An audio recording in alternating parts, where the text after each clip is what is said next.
Chapter 8 to 14. The targeted warehouse was situated in an industrial area that was mostly empty at night. With practically no traffic, this warehouse was used as a headquarters for a minor gang. They were semi-competent as they never targeted any businesses in their area to keep police from sniffing around. It was even the opposite, they discouraged crime. They sold recreational drugs to the nearby commercial area that was packed full of pubs and bars. It was quite the setup. They had even increased their volume lately. Since there was very little competition, they were a bit too carefree concerning security, only having 3 members stay behind to guard their HQ. It was a bored and incredibly lax guard that was found when the ninja elves attacked. Since they were ordered not to kill, they used the stunner spell, something that all the elves got to practice at when Chad wanted some alone time from Petunia. It was over before it began. The guards slumped over unconscious, 2 at a table playing cards, the 3rd relieving himself at the urinal. The elves then got to work. They had a list of everything that their master wanted to be taken. 10 minutes later, every bit of cash, jewelry, or weapon was stored in shrunken trunks, and there was no sign of anyone other than the downed guards. Even the guards' possessions were not spared as the ninjas robbed anything of value that was on their list. The drugs were left alone. Any security camera belonging to the warehouse had been smashed, and no sign or calling card was left behind to identify the culprit. Boppy appeared in front of Chad to update him on the mission. "It is done, Master, there were no problems," he reported with pride. "Already? But it has been less than 15 minutes. Take me there." Chad wanted to see the loot for himself. Chad suddenly found himself in their underground hideout below Godric's Hollow. His ninja elves were dressed in their black full-body outfits lined up at attention. "I hear congratulations are in order. How did your first operation go?" he asked. "There were no problems, Master. We took care of all the cameras and then stunned the guards. Nobody was seen. Then we took all the loot, even the stuff that was hidden," said the elf selected to speak by Boppy. They all took his position as head elf very seriously. "Excellent work, everyone. Place all the loot in the designated pile so I can see our gains," said Chad, and was then treated to 32 elves madly darting between 3 marked areas. It seemed that even though the gang they hit was considered small, they had quite the haul. 265,540 pounds. 16 pieces of average quality jewelry. 3 handguns. 5 knives/blades. Not a bad haul for 10 minutes of work. Since his ninjas passed the training run, he let them attempt the next 10 missions of the same difficulty. It turns out that London had quite a few aspiring gangs scattered around. With a bow and barely controlled excitement, the ninja elves disappeared. 2 hours later and Chad was stunned at the result of the elves' missions. He was staring at about 2,500,000 pounds and an impressive pile of jewelry and weaponry. And this was only the minor gangs. Chad had wanted his ninjas to get some training from operations with little risk of failure and to accustom them to fighting. They performed flawlessly, taking out cameras and teleporting behind gang members to stun them without being seen. It was time for them to attack a mid-sized gang. It would be their last mission for the night as it was already 4 a.m. The target had 30 or so members in their headquarters and 2 houses they used as outposts that they operated out of. The 2 houses were hit without any problems, their victims stripped of anything of worth except for drugs. They needed to make their money back somehow. It was the next target that caused them some problems. The building they were infiltrating was actually a series of buildings in a council housing zone. The council tenants were given the right to buy in the Housing Act 1980, offering a discount price on their council house. This was taken advantage of by one ambitious gang, and a cluster of houses was obtained and converted into a sprawling HQ. The problem was the many blind spots and places for people to hide. This was overcome by the elves' extensive surveying of the gang's converted compound, and they quickly began their assault. Unfortunately, one of the gang members had recently kidnapped a woman for entertainment, and it was missed in the elves' reconnaissance yesterday. When a mini ninja teleported in to find a chained-up woman being raped by a drunk hoodlum, he was unprepared for what to do. Their training had always been for specific scenarios, and this one had never come up. The ninja elf stood there stupidly for a couple of seconds unsure of what action to take. This was solved for him when the man saw him standing at the side of his bed. The criminal shouted in alarm at seeing a dark-clad child-sized figure and reached for the gun on the nightstand. The ninja's training kicked in, and he teleported behind the man, drawing his sword in a well-practiced motion. Just as with the many training mannequins he had practiced on before, the head separated with ease. Unfortunately, this was accompanied by a fountain of blood that sprayed everywhere. covering the wall and splashing the woman. The beaten and bound woman's eyes bulged in horror and her mouth opened to shriek in reflex. The elf had the good sense to hit her with a stun spell instead of using his already drawn sword. Their master had explained non-combatants to them and that they were not to be killed. Knowing that this counted as a problem, he teleported back to HQ to seek guidance from his master. Chad was still playing with all his money. He had never seen so much in one place before. When a slightly hysterical elf popped in, he was not even mad that something had gone wrong, he had expected it too. This was why Chad had them start small and work their way up in difficulty. They were never going to always succeed. This way, the chances of a successful mission would be much higher with all the practice missions. Master, there was a problem. An unknown woman was tied up and caused me to mess up. She was stunned, but I killed the bad guy. There is a lot of blood. The killer elf complained, his large eyes looking like they were going to pop out of his head. It's okay, you did well to ask for further instructions. Did the woman see you? Yes, master, said the little guy while nodding enthusiastically. Okay, well we have to save the girl anyway, so bring her here. Strip the bad guy of all his loot and banish the body. Clean the room so that there is no trace of blood or a fight, ordered Chad firmly. The little guy's first kill had obviously upset him. He needed something to take his mind off it, and cleaning was what he was used to. Cleaning up the first guy he ever killed was a bit awkward though. Hopefully, it didn't break the poor elf. Chad would have to celebrate this somehow, turn it into an achievement instead of a demerit. The rest of the mission went as expected. Everyone was knocked out, and the place thoroughly plundered. Even the hidden stashes were uncovered. House elves were pros at cleaning houses. They could somehow sense every nook and cranny to clean. This worked well when they were searching for secret compartments under floorboards or in walls. Nothing was safe from being pillaged. The room where the casualty happened was practically sparkling with cleanliness. The ninja elf had even made the bed. Not a trace of what happened could be determined from the room. In fact, it would only baffle the gang more. They wake up after being mysteriously knocked out, only to find they have been robbed. Next, they notice gang member G is missing and go to his room, only to find it made up to the standards of a 5-star hotel. It would be worthy of the X-Files. When all the elves had assembled back at Godric's Hollow, Boppy called out the elf that had killed the thug. Dippy, tonight you have used your sword in service of your master. Even though you were only supposed to stun the enemies, there is always a chance you will have to use your blade to solve a problem. Although you made a mistake, you kept a cool head and asked for further instructions after securing the room. In recognition of your training and your sword tasting our enemy's blood, you are awarded the right to display your name. Before this mission, you were just a nameless ninja. Now you are Dippy, a blooded warrior in service to our master. Yelled out Boppy with enthusiasm. He relished his role as the head elf. Boppy did some elf magic to make Dippy's name appear in red writing on his chest. The elves were unsure what to do until Chad came over and pat Dippy on the back. Congratulations Dippy, although taking a life is hard, sometimes it is necessary. Take comfort in the fact that today you saved an innocent's life and are the first to be allowed to display your name. I'm proud of you Dippy, you are now a step closer to a full ninja, said Chad, doing his best to put a positive spin on the fact that the elf had killed someone. All in all, it was a big tick in the win column. No F***CKs were given to the grisly death of random thug G. Chad was more worried about the state of his ninja elf's mind. But seeing the other elves glancing enviously at the red text on Dippy's breast and the little guy's shoulders straightened with pride, he thinks everything will be okay. Now there was something that he needed to make a decision on. What the hell was he going to do with this girl?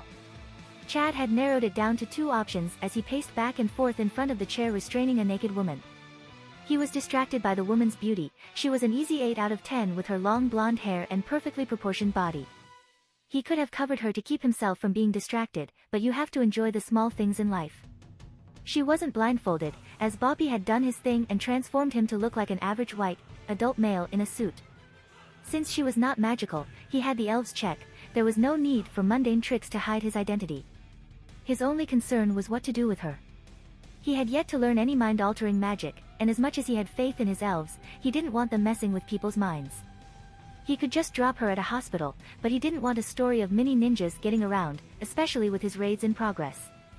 If she wasn't an innocent victim, he could have used her as a guinea pig to learn legilimency, but even he wasn't that callous.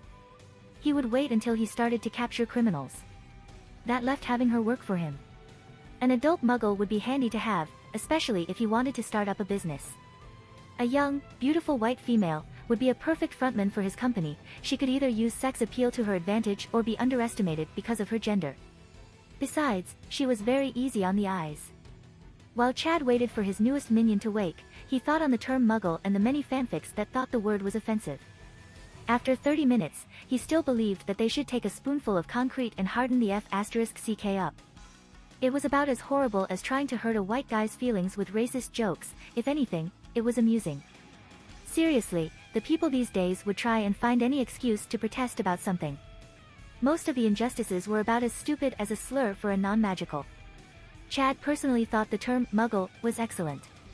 It did its job by informing you that someone was not magical while not exposing anything to the normals, and showed all the distaste the magical community held towards people that used to burn them on a bonfire. Hearing a soft groan, he was reminded of why he was in this small, underground room with only a bound naked lady for company. Chad watched as she slowly regained her wits and discovered she was still restrained, naked and in an even creepier environment that last time. He probably should have done something to make her first impression a little better. Oh well. Before you start screaming, know that we are underground and the only person that will hear it is me, and I can assure you that I will not be happy about it. Chad watched as her fear was in no way alleviated by this statement, but at least she was keeping quiet. He was pretty rubbish at this. Excellent, you are rather intelligent, that is what I was hoping you would be. Now, tell me, what do you remember about your abduction and subsequent rescue? I was visiting my family since I have been away at university. I just went down to the shops when I was grabbed and thrown into a van. Then that monster raped me. A few minutes of sobbing, a child in a ninja suit appeared at the side of the bed and then cut that bastard's head off. My God, there was so much blood. Tears once again started to fall from her eyes as she recalled the traumatic event. As if suddenly remembering something, she looked down only to realize she was naked but cleaned of any blood. It was then she became aware she was not entirely safe just yet. Yes, it is pretty helpful that you are smart.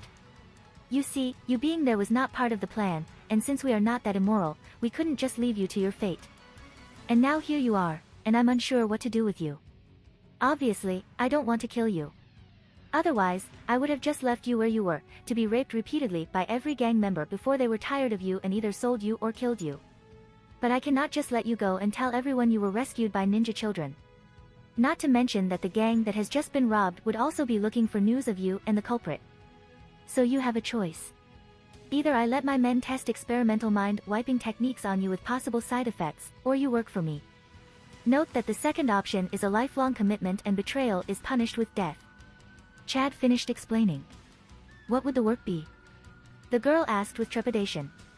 I will need a frontman for a company, to be the public face and all that entails. You would also possibly have to run errands for my son or babysit him. He is 3. And the mind wiping is experimental? How many times have you done it? You would be the first, but they have seen it done before so they shouldn't erase too much of your memories. He replied casually, there really was no telling what would happen if an elf tried to obliviate someone. So it could wipe out the memories of the R***P? The woman hopefully asked. That's a given, but it also might turn you into an amnesiac with a total loss of memory. I give it a 30% chance of succeeding without irreparable damage. But if you are that concerned about the wiping out the last 24 hours of memory, I should have perfected the technique to do it in a year or 2. Chad was confident that legitimacy would not prove to be much of a challenge. The lady was not liking the choices. What the man failed to mention was that it would be rather easy for the gang to track her down, and with no memory, she would be a sitting duck. But working for this mysterious man would mean giving up her planned life to be the face of an unknown company. F***ck it, she thought, she was studying economics anyway, might as well learn hands-on. She was perhaps not in the best frame of mind to be making life-changing decisions, but Chad was hardly going to send her to a psychiatrist until she got over what had happened to her. Okay, I will work for you, but you will have to move my parents. The gang can easily find out who I am, my family has been shopping where they kidnapped me for years. No problem, glad you chose correctly. While I don't need you, it will make things much smoother with you managing my legitimate companies. Now, by the fact that we robbed that gang and saved you, it should be clear to you that I am powerful and wealthy. Please don't get any sudden urges to betray me, you will not like the consequences. You can call me Chad, by the way. Crystal clear, don't worry, I appreciate the opportunity and am thankful for you rescuing me. I am fully aware of what I escaped. Really? Crystal Clear is your name? That is either one of the fakest names to ever exist, or your parents hated you enough to curse you to a childhood full of terrible jokes. Chad laughed, destroying any of Crystal's heartfelt appreciative sentiments she had. My father thought it was funny and my mother liked the name Crystal. She said, half embarrassed and half angry. Is that your stripper name? Oh God, imagine the headlines if my company ever makes the news. This is great, we can get you to say slogans. He laughed uproariously. It was probably a good thing Crystal was still tied to the chair, otherwise, she might have attacked Chad. She was not exactly mentally sound at the moment. He really was a bit of a dick. Noticing her angrily staring daggers at him while futilely fighting to free herself, he stifled his laughter and walked to the door. Crystal overheard Chad muttering, cleaning products, and water company, between giggles as he moved out of the room. He reappeared a couple of minutes later with her somehow undamaged clothes and purse. Placing them in her lap, he undid her restraints and stepped back to allow her to change. A little privacy? Complained Crystal. Why would I do that? You are very easy on the eyes, and I have already seen everything.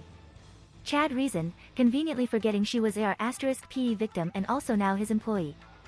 Thankfully, sexual harassment wasn't really a thing yet, and they were in what could only be described as AR*PE dungeon. He was pretty sure there wasn't anyone to complain to other than the police, and that wasn't going to happen. Should probably work on legitimacy so I can wipe incidents like this from people's minds. Probably not doing myself any favors by sexually harassing an obviously traumatized victim and then ridiculing her name. Oh well, as soon as I learn legitimacy, her loyalty will no longer be a concern. Chad thought to himself. Seeing it was useless to preserve her dignity, she quickly dressed. Crystal immediately noticed that the injuries she had suffered throughout her terrible ordeal had all been healed, there was not even a single bruise. She was about to ask Chad for an explanation, but seeing his shit-eating grin, she swallowed her question. She would not give him the satisfaction of allowing openings for any lowbrow humor. Seeing that Crystal wasn't rising to the bait, he clicked his fingers. An elf appeared behind her and stunned Crystal, levitating her before she hit the ground. Chad had already checked her address on the ID in her purse. It was a simple matter for the elves to deposit her on her bed with a note explaining that he will be in touch.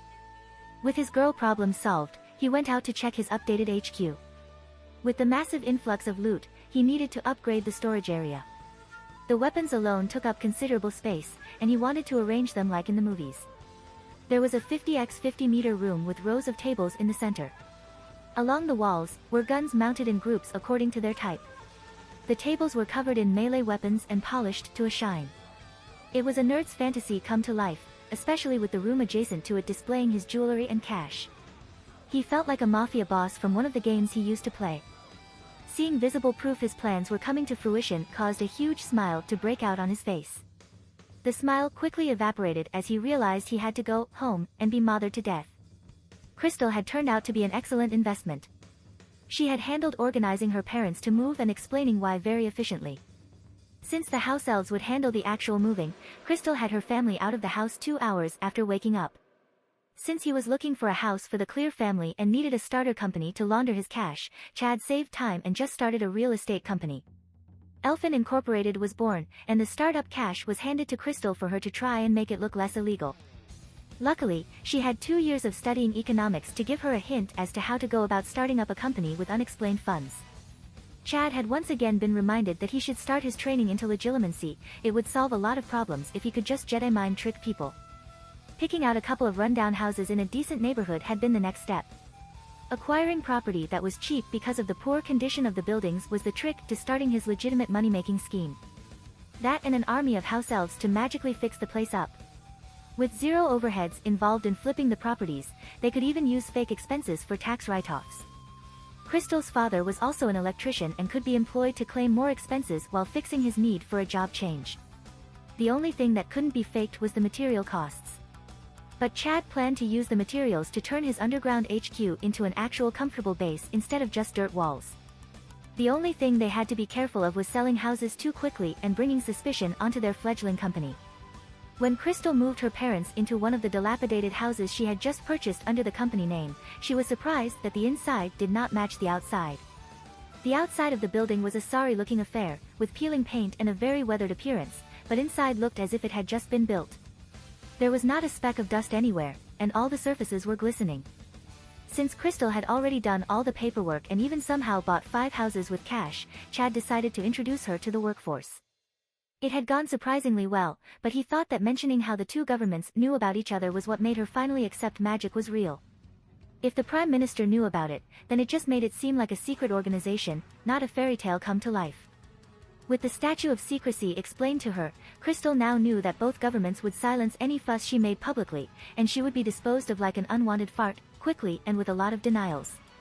But with a firmer grasp on how their company would operate, Crystal handled the business like a professional. With the increase in workload for the house elves, Chad had Boppy run another recruitment drive. Any elf that was on the market was to be bought, any free elf offered employment. He even had them search abroad for unwanted elves. The wizards seemed to be universally underestimating the greatness of house elves. House elves have an average life expectancy of 200 years, breed infrequently but only with their master's permission and are usually sold for 200 galleons. There was not actually any professional breeders for elves, and any sold were people just trying to make a few extra galleons. With their long lives and the struggle of regular breeding, their population had sharply declined over the years. It had become unpopular for any but the oldest of houses to own one. Coupled with being undervalued, and treated as slaves, it made it quite easy for Chad to buy them from their owners. Particularly when he was willing to pay up to 500 galleons per elf after the initial acquisition of all elves available. Chad even had Crystal be the one buying them.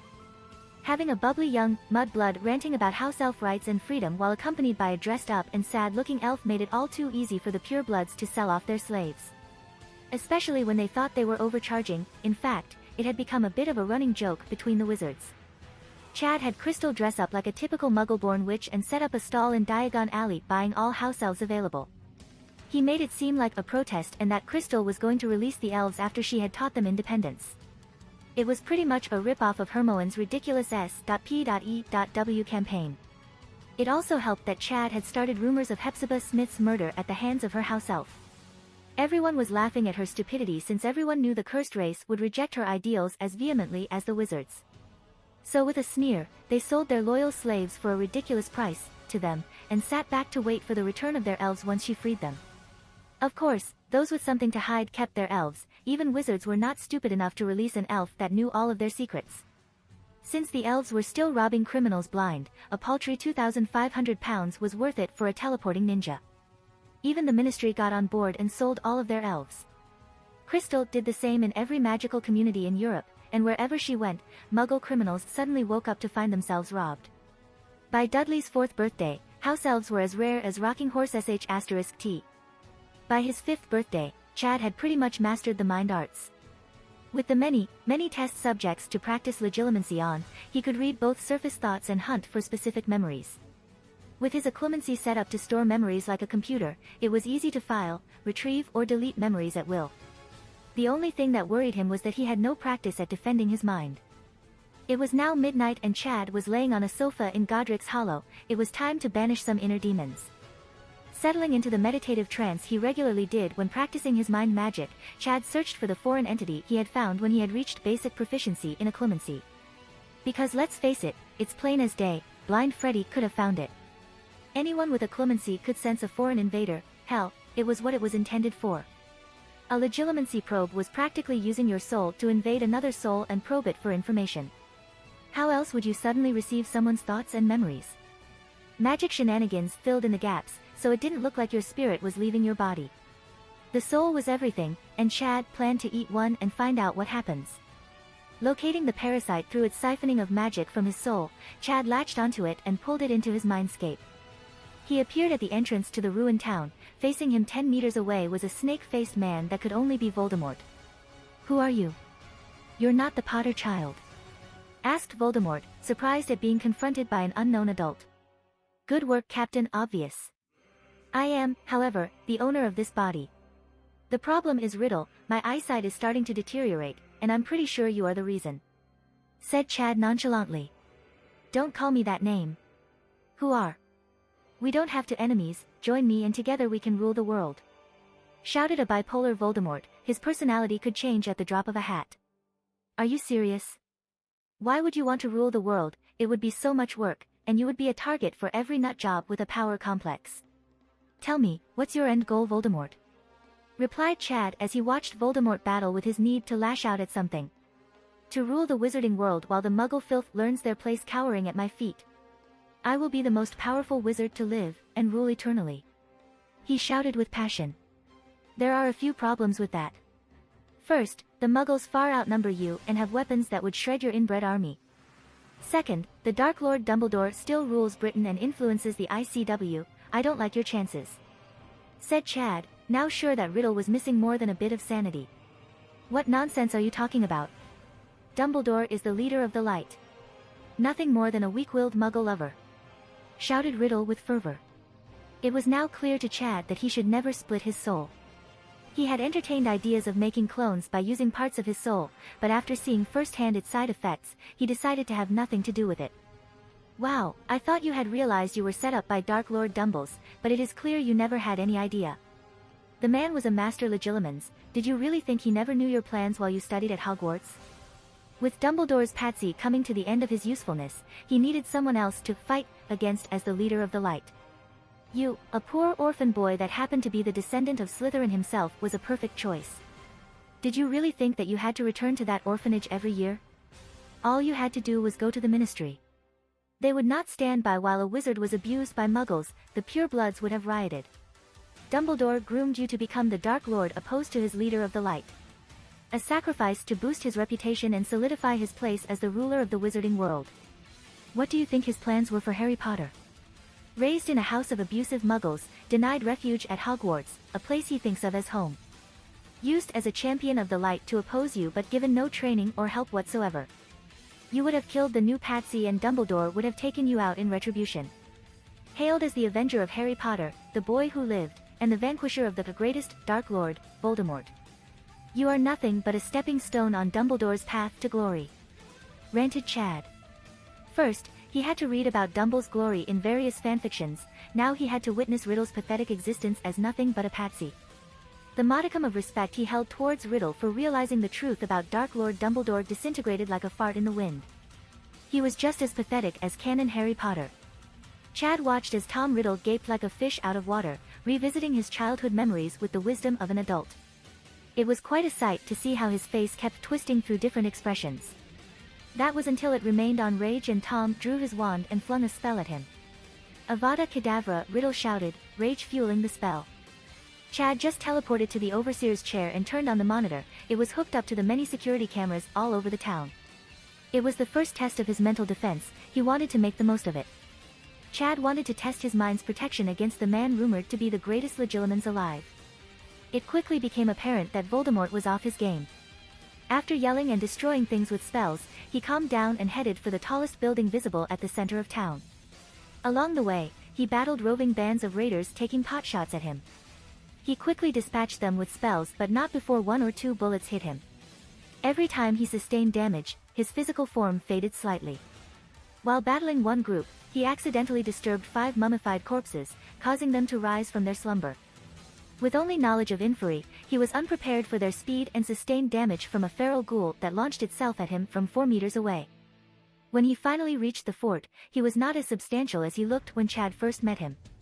It seems his spell shield couldn't protect against both bullets and lasers at the same time, and the trick with the ghouls did more damage than he thought.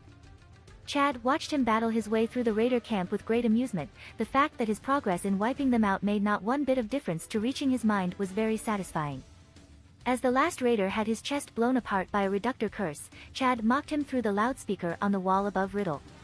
Good work, Tom, you have cleared one of the traps that has nothing to do with reaching me. Please try harder, you are supposed to be the greatest legilimens alive. So far, you are a bit of a disappointment.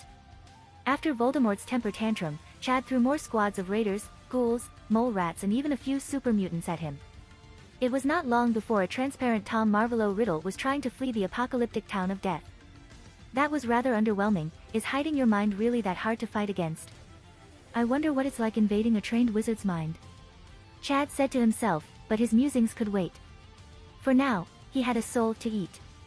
Voldemort continued to run frantically towards the outskirts of the ruined town. It was enjoyable for Chad to watch someone that was so feared that people couldn't speak his name, terrified and running scared.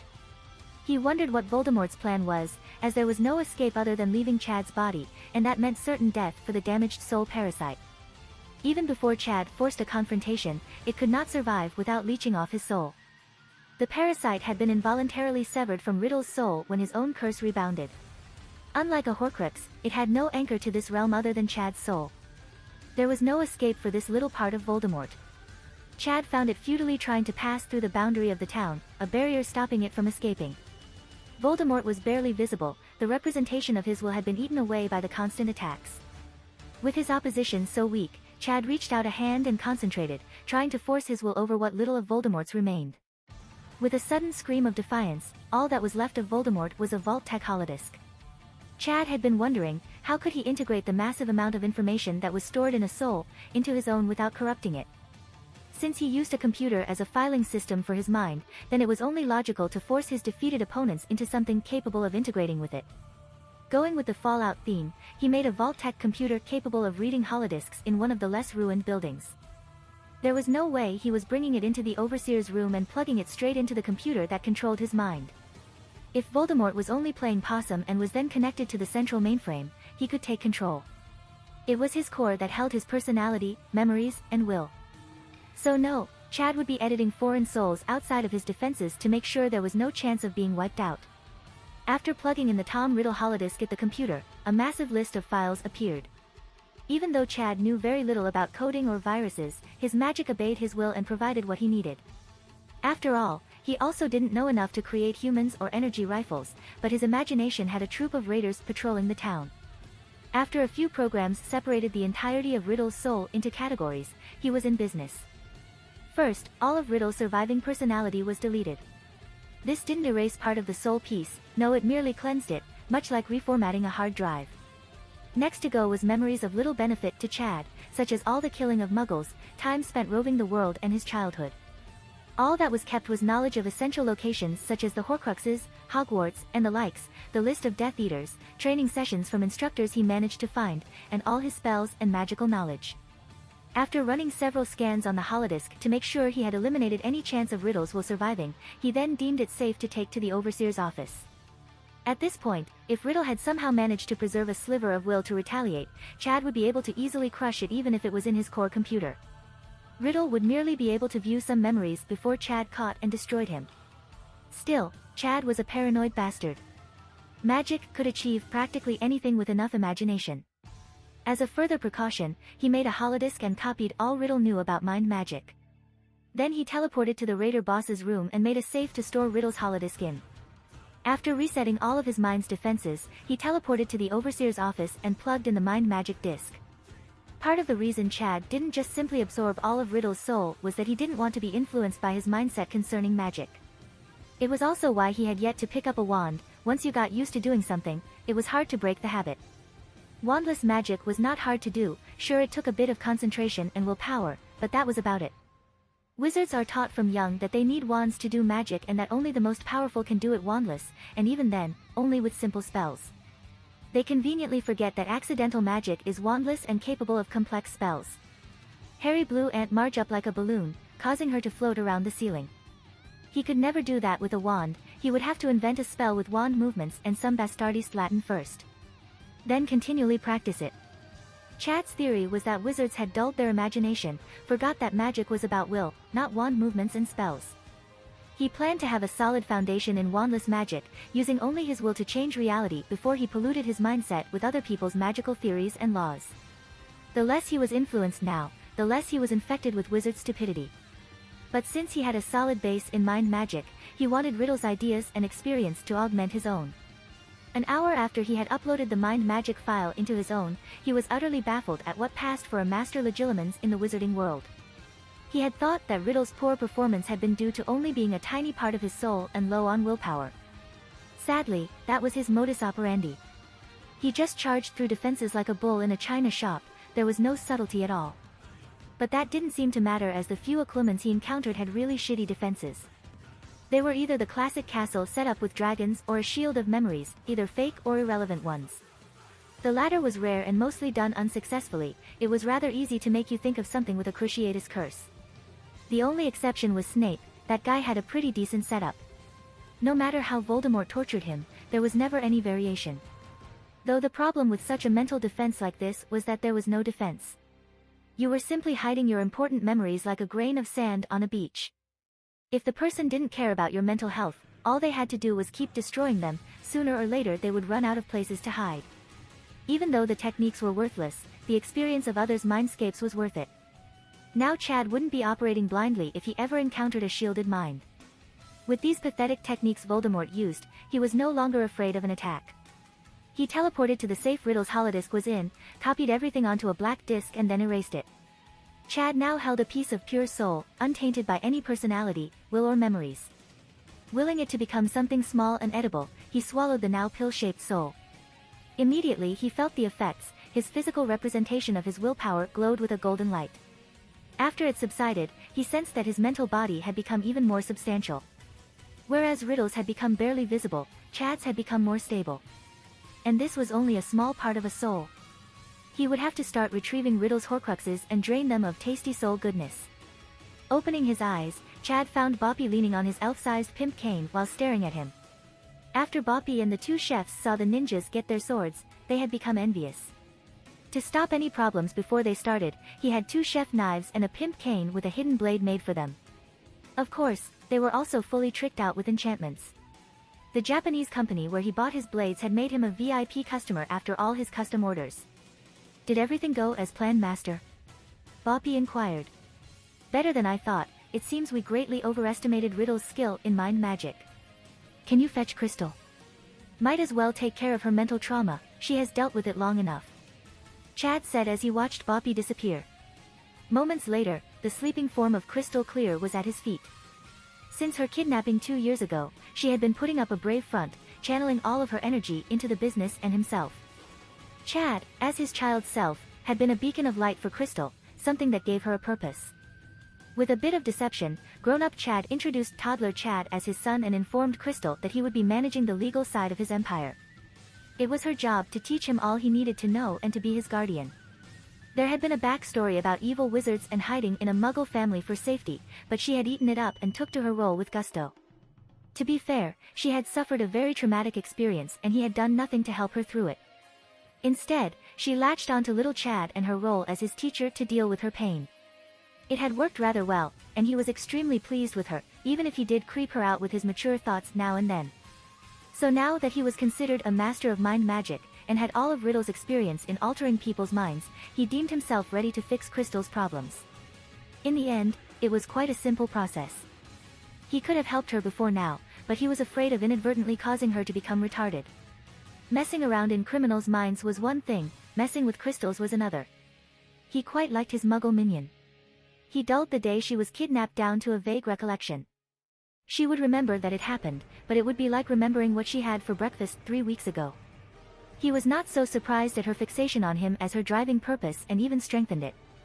Crystal really was a smart, loyal and caring minion. Plus she was hot. With Voldemort's memories of the Horcruxes, their location and traps, Chad wanted nothing more than to quickly collect them and drain them of their soul pieces. But most could not be acquired immediately and would have to wait. Since it was currently 1985, he would have to wait a year until he was sure Walburga Black was dead. He only knew that she died sometime this year and then continued to order around creature from her painting. The diadem would also be left until he went to Hogwarts to start school. There was no way he would be entering the Dark Lord's home base and tipping him off. Riddle's diary would also fall into his hands in his second year, or if he killed the Malfoy family before that. The only one that would cause him problems was the cup in the Lestrange vault. But he planned to break into Azkaban when he was older anyway, might as well pick up Bellatrix while he was there. Nagini had yet to meet Voldemort, but maybe he could turn her into his own familiar. That left the Resurrection Stone. Since he knew all of the traps surrounding the ring, it would be a simple matter to walk in and take it. Summoning a team of ninjas, he had them teleport him to the home of the Gaunt family, located in the woods just outside the village of Little Hangleton. It was a simple matter to deactivate the traps as he knew all of them by heart and could speak Parseltongue. The only problem lay in setting a trap for the greedy Dumbledore. But this turned out to be a simple matter as he had the elves transfigure an exact replica of the ring and he personally transferred the lethal curse that would hopefully kill off the Dark Lord. It was lucky that Dumbledore, for all his wit and cunning, was still prone to wizard stupidity. He had the curse contained in his arm for a full year before he suicided. Why didn't he amputate the arm? If Riddle could furnish the rat-like Pettigrew with a silver-plated hand, surely Dumbles was capable of creating one. Anyway, with the replica in place and the traps reset, Chad decided to make a trip to the graveyard of Little Hangleton. Locating the grave of Tom Riddle SNR was a simple task with ninja elves, and swapping the contents with a random man of roughly the same age just as easy. Although he planned to have killed Voldemort by his 4th year at Hogwarts, it was better to be safe than sorry. Things could always go wrong. Returning back to Godric's Hollow, it was a simple matter to undo the soul's connection to the ring and capture the soul piece before it could dissipate. A Horcrux was simply a ritual using sacrifice to bind part of your soul to an object and make it impervious to damage by conventional means. But just because the container was unbreakable, didn't mean the soul's connection to it was. If they had actually studied the Horcrux ritual in canon, they would have found quite a few ways to save the objects instead of destroying them like barbarians trying to pick a lock. Chad would much prefer to use finesse over brute force and damage artifacts of incredible worth. With the ring's ability to act as an anchor for the soul severed, it was only a matter of drawing the soul into his mindscape with will and magic. It was another training run for Chad's mental defenses, and Voldemort acted predictably the same. Deciding the raider base was his target, he charged like a bull at it, continually taking small amounts of damage. Because this was a willingly separated bit of soul from a ritual, it had 3 times the willpower of the parasite that Chad had already consumed. With the ability to soak up more damage, Chad decided to get creative and activate some of the countermeasures he had designed for tougher opponents. 2 vertibirds took off from their landing pad on the opposite side of town. Hearing the alien sound off propellers cutting the air at high speed, Riddle was dumbfounded at what he found suddenly attacking him. It triggered memories of extreme fear from his childhood when London was bombarded by the Nazi planes. The miniguns operated by Enclave members in power armor suddenly came to life and hailed down lead on the fear-stricken villain. It took Riddle a good 10 minutes to take them down with spells, the vertibird's speed and maneuverability the perfect counter for slow-moving jets of magic. The fact that they were a kilometer above him in the sky didn't help either. He had to cast massive area effect magic to hit them, and between the damage he took and the willpower expended in his attacks, he was looking like a ghost.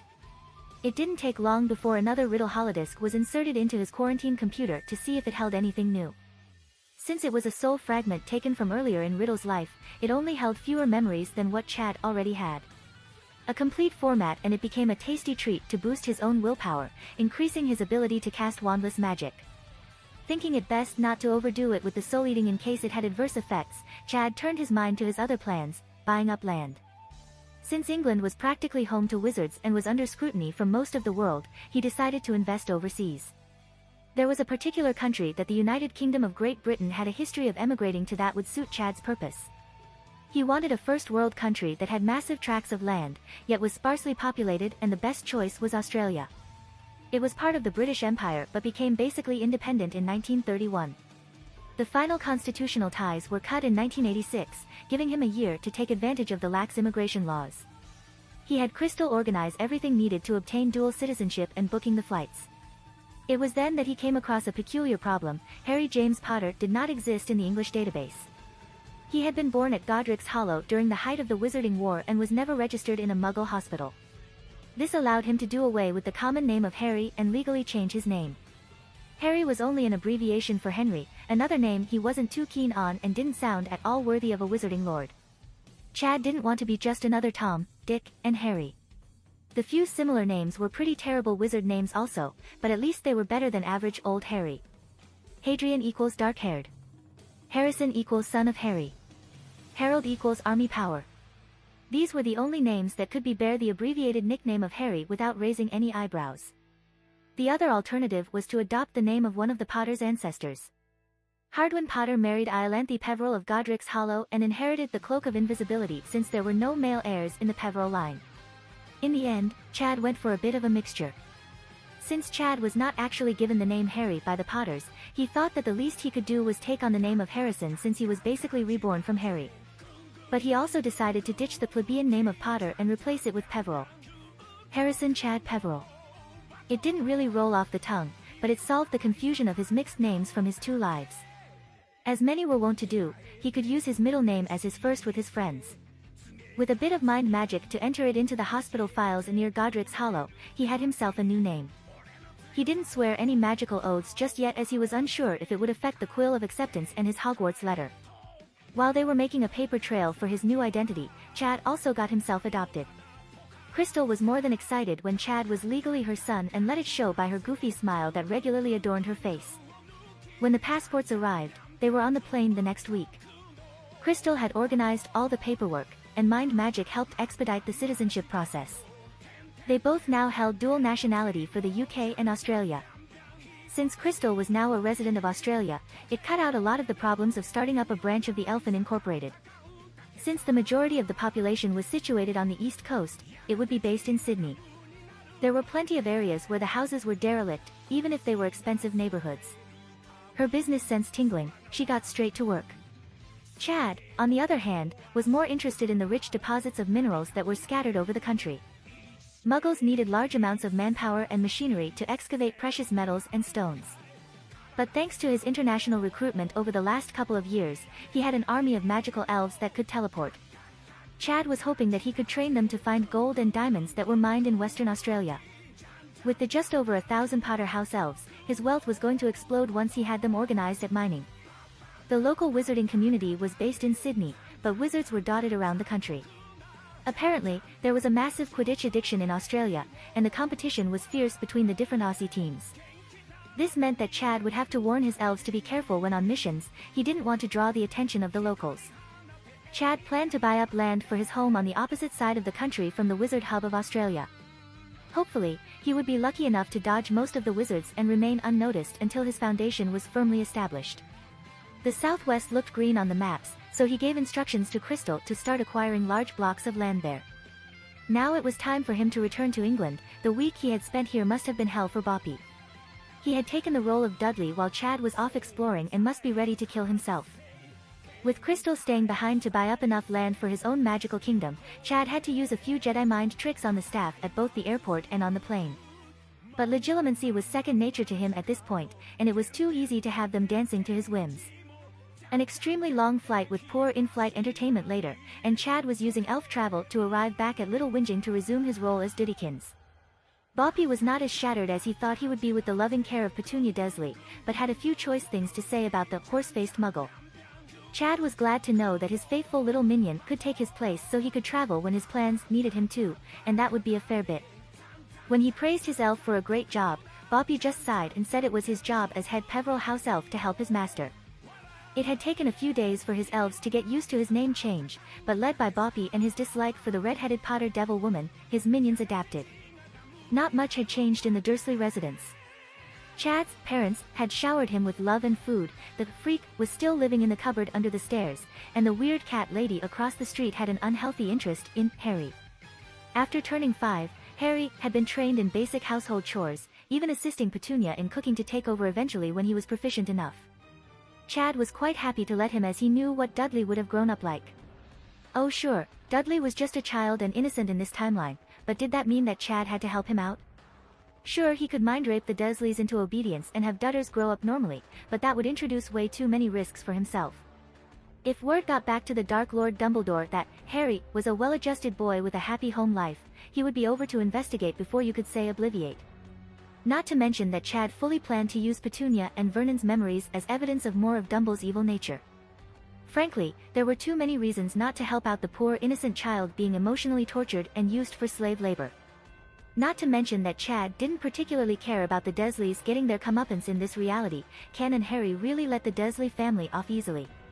He was sure there were some bleeding hearts out there denouncing him as a monster for letting an innocent child suffer, but this was tame compared what he planned to do to his enemies. Allowing a child's parents to raise their son, thinking he was their nephew, was poetic justice in his opinion. He even laughed a few weeks ago on his birthday when Aunt Marge whacked Harry around the shins with her walking stick to stop him from beating him at musical statues, or when she brought a computerized robot for Dudley and a box of dog biscuits for Harry. He tried not to, but the thought of their faces once they realized they had tormented their own immediate blood relation instead of Petunia's nephew was just too funny. No, Chad would be letting Dudley experience the life of Harry Potter until a couple of days before his 11th birthday. He would need the memories of Harry Potter's terrible childhood in his later schemes. At 5 years of age, Chad had things going pretty much to plan.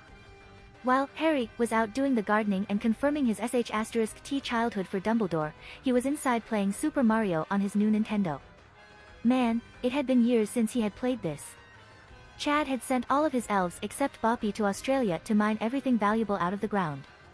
But that was only after a week of educational videos and books on everything they needed to know about Australia and mining. The last thing he needed was for his elves to be attacked by dangerous wildlife or be found out by visible strip mining. Even the non-combatant elves that now numbered over 80 were sent to Australia. They needed the chefs to feed the hundreds of new ninjas, and the gardeners that had been recruited were to be sent to the plots of land Crystal was buying up. Chad had many plans for his future kingdom in southwestern Australia, and the 50 or so elves that loved gardening would be needed for some of them. Potions were a vital part of being a wizard, and he would need a lot of ingredients when he wanted to introduce his cures to Muggle society. Although Chad did not plan to rule the world, he did intend to own a fair bit of it. He didn't want to be responsible for looking after the unwashed masses, but he did want to have a powerful organization that allowed him to tell governments around the world what to do. Yes, he had big plans, from a private army for a security company to a pharmaceutical company curing cancer. Buying up large tracts of land for personal empires and real estate opportunities was just the tip of the iceberg. He had changed Crystal's goal of flipping houses to owning them outright and renting them out as soon as his ninja plan had raked in so much cash. Until he got around to creating a Muggle security firm, he had 10 ninjas shadowing Crystal to keep her safe. Chad really needed to either teach his elves the Obliviate spell that would not turn people retarded or hire and brainwash some wizard minions. Seeing as the few thugs he had Boppy experiment on had lobotomized them, he figured it was time to put into the plan to recruit the Muggle-born graduates of Hogwarts.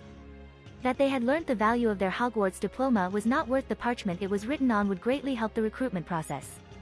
Even the nerdy Ravenclaw Muggleborns were unprepared for the lack of options for them once they left school, no matter how many outstandings they had obtained. Unless you knew someone high up in the ministry, you were doomed to be a shop clerk or auror if your grades were good enough. Thanks to Snape, not many had the potions grade to become one of the underpaid police force that had to face killing curses with stunners. It was even worse if you were a werewolf or a magical creature. Chad still laughed at some of the fanfictions he read about the MC becoming a vampire or a werewolf. It pretty much destroyed all your rights as a wizard and made just about everything illegal. Magical creatures were not allowed to attend school, and without their O.W.Ls were not legally allowed to use magic. And that's not even mentioning the wand restrictions.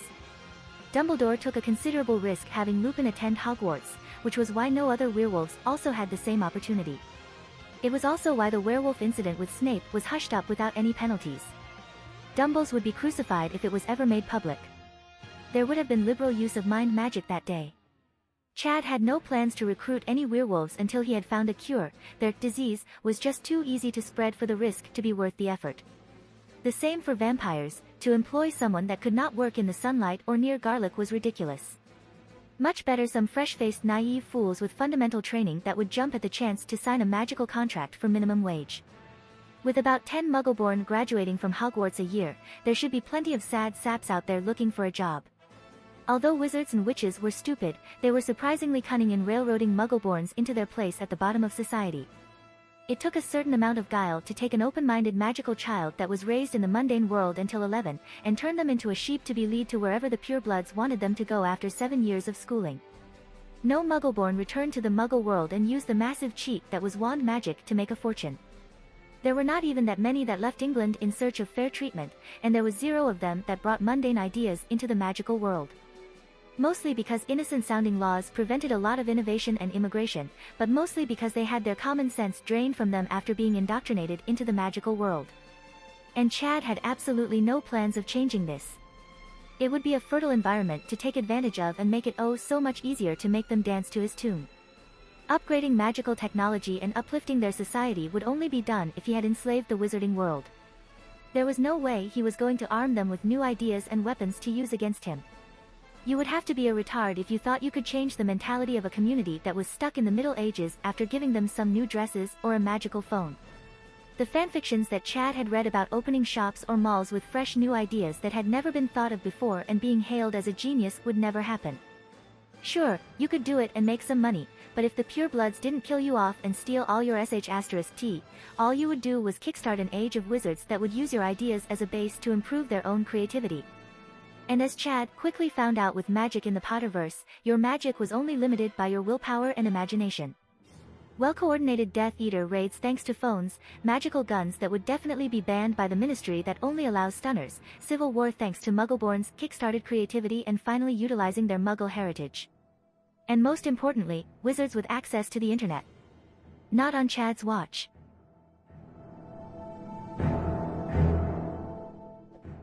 If you like this content, don't forget to like and subscribe. See you later, bye bye.